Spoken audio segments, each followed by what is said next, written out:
Hello guys, स्वागत है आपका कंटेंट मॉन्स्टर्स के एक और एपिसोड में। और आज के इस एपिसोड में हम रिव्यू कर रहे हैं खुदा हाफिज चैप्टर 2 का। खुदा हाफिज रिलीज हुई थी सिनेमाघरों में a couple of months back और हाल ही में रिलीज हुई है ओटीटी में ZEE5 पर।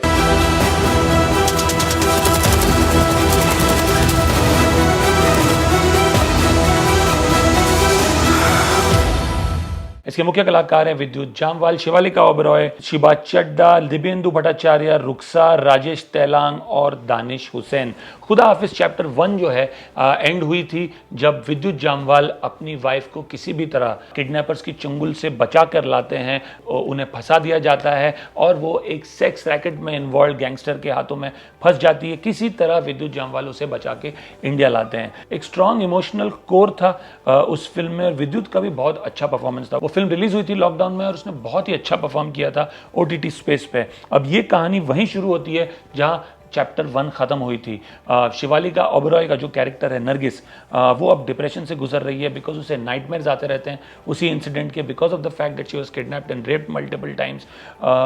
समहाउ वो अभी भी डिप्रेस्ड है, उसे कुछ भी इंटरेस्टिंग नहीं लगता लाइफ में। विद्युत जामवाल का जो कैरेक्टर है समीर, वो उसे साइकियाट्रिस्ट के पास भी ले जाते हैं, वो डिप्रेशन की दवाइयों पर भी है, बट उनकी सारी कोशिशें फेल होती है। इसी दौरान उनके एक दोस्त की भतीजी जो है अनाथ हो जाती है और वो सोचता है कि उसे कहाँ अडॉप्शन सेंटर में भेजे और विद्युत को लगता है अगर वो इस बच्ची को अडॉप्ट कर ले तो शायद उसकी वाइफ नरगिस को वो पुराने नाइटमेयर से छुटकारा मिलना शुरू हो। इनिशियली नरगिस हेजिटेंट है उस लड़की को अडॉप्ट करने में, but over a period of time उनका बॉन्ड बनता है और नरगिस भी ठीक होने शुरू होती है और उसका और उस बच्ची का बहुत ही स्ट्रॉन्ग बॉन्ड हो जाता है जैसा कि एक माँ बेटी का होता है। तीनों अब बहुत खुश हैं अपनी इस नई ज़िंदगी में। Somehow they trying to forget the past और ये नया चैप्टर उनकी ज़िंदगी में शुरू हो गया होता है। But tragedy strikes again. जब उनकी बच्ची स्कूल गई होती है तब किसी और बच्ची को किडनैप करने के चक्कर में छोटी बच्ची भी एक लोकल मिनिस्टर के यंग बेटे और उसके दोस्तों के हाथों आ जाती है। वो लोग इन्हें किडनैप करके ले जाते हैं। उस बड़ी बच्ची का रेप होता है और साथ ही साथ उस मिनिस्टर के बेटे के दोस्त इस छोटी सी 6 साल की बच्ची का भी रेप कर देते हैं और उसे मार देते हैं।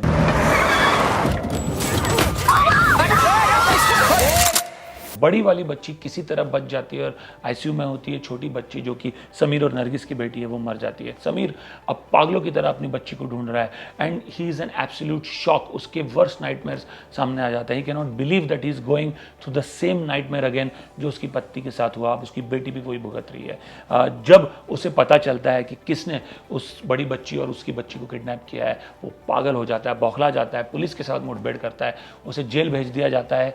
उसकी बीवी नरगिस उसे छोड़ के चली जाती है। क्या है कि जब तक वो उसकी बच्ची के कातिलों को नहीं पकड़ेगा वो वापस उसके घर नहीं आएगी। किसी भी तरह जेल में कुछ क्रिमिनल्स की मदद से वो इनको आइडेंटिफाई करता है, गुंडों को, वो बाहर आता है।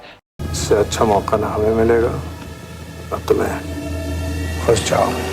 अपनी बेटी के रेप और डेथ को अवेंज करता है और फाइनली मिनिस्टर का जो बेटा है जो कि इन्वॉल्व था इस केस में और जो इजिप्ट भाग चुका है, वहां जाके उसको मार के फिर इंडिया आता है। और जब वो वापस आ चुका होता है तब तक वो खुद एक बाहुबली बन चुका है। उस तरह की रेपुटेशन उसकी लोगों में बन चुकी है। मगर भाई वो कहते हैं ना कि जुल्म करना और जुल्म सहना दोनों ही गुनाह है। और फिल्म वहीं एंड होती है कि जहां आसपास के इलाके के माता पिता अपनी बेटी की सुरक्षा के लिए, अपनी बेटी के बदले के लिए इसके पास आ रहे हैं। So that's broadly what's Khuda Haafiz chapter 2 is all about. In terms of story, जैसा कि मैंने कहा, एक इमोशनल कोर पार्ट 1 का बहुत स्ट्रॉन्ग था, वो यहाँ भी है।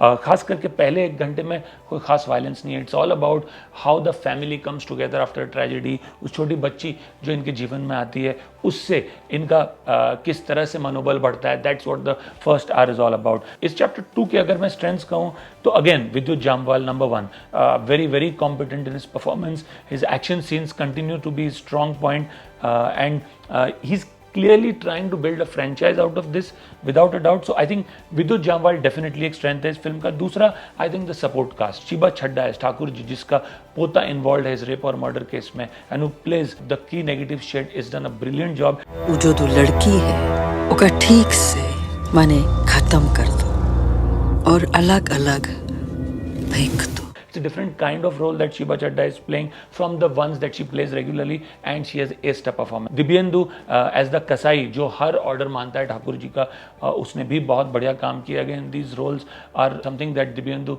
can play in his sleep. Again उन्होंने बहुत बढ़िया काम किया है। शिवालिका ओबरॉय का परफॉर्मेंस और रोल पिछले फिल्म से बेटर है, रोल भी थोड़ा बड़ा है as compared to the previous film. तो सपोर्ट कास्ट भी कहना चाहूँगा कि अच्छा काम किया है उन्होंने।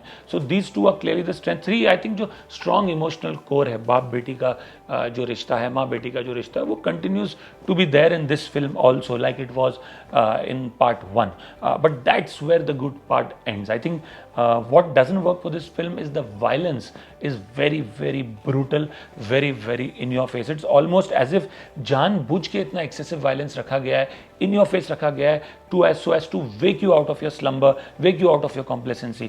But some of this could have been toned down. Some scenes जहाँ पे उसका मुंह तोड़ दिया जाता है एक दीवार के अगेंस्ट, रगड़ते हुए उसे लेके जाता है, which is again taken from part 1.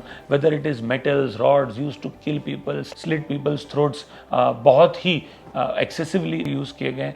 हर इंसान के हाथ में जो चीज़ आ जाए उसे लेके बस वो मार देता है, तो वो एक तरीके से बहुत ही ब्रूटल और इन योर फेस है। Some of that violence definitely wasn't needed, could have been tone down.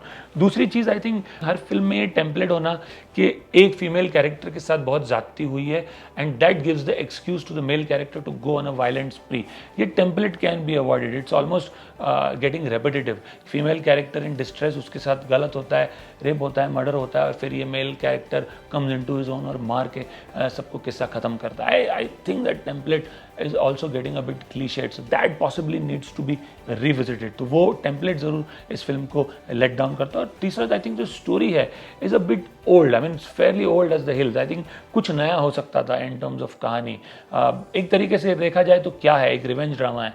Difference ये है कि जो बच्ची है वो बहुत छोटी है, इसलिए शॉक वैल्यू ज़्यादा है, बट अदरवाइज आई थिंक ये एक टिपिकल रिवेंज ड्रामा है। कहानी पर ज़्यादा ध्यान दिया जा सकता था, कहानी में भी उतना दम नहीं है। So these things I feel pull the film down. The entire जो चक्कर है इजिप्ट में जाके फाइनल कातिल को पकड़ के मारना, वो भी क्लियरली नजर आता है ज़बरदस्ती ऐड किया गया है। सारा खेल इंडिया में खत्म हो सकता था। It was merely to show a foreign country and to show some action scenes in a foreign country, but otherwise ये खेल पूरा इंडिया में भी खत्म हो सकता था। तो ये चीज़ें जो है इस फिल्म को लेट डाउन करती है। One would have expected a lot more from chapter 2, given that chapter 1 was a fairly decent film, but I think वो जंप ये फिल्म ले नहीं पाई है from chapter 1। My rating for this film would be 4.5 on 10, and like I said, it is primarily due to Vidyut and his competent and sincere performance and the strong support cast. But otherwise I feel this is a bit of a letdown. अगर आपने film देखी तो हमें ज़रूर बताइए आपको कैसी लगी। अगर आप हमारे रिव्यू से सहमत हैं या नहीं ज़रूर लिखिए कमेंट सेक्शन में नीचे। अगर आपको हमारा रिव्यू पसंद आया हो तो हमारे वीडियो को लाइक कीजिए, शेयर कीजिए और चैनल को सब्सक्राइब कीजिए। For many more such reviews, will keep coming back to you soon. See you and thank you.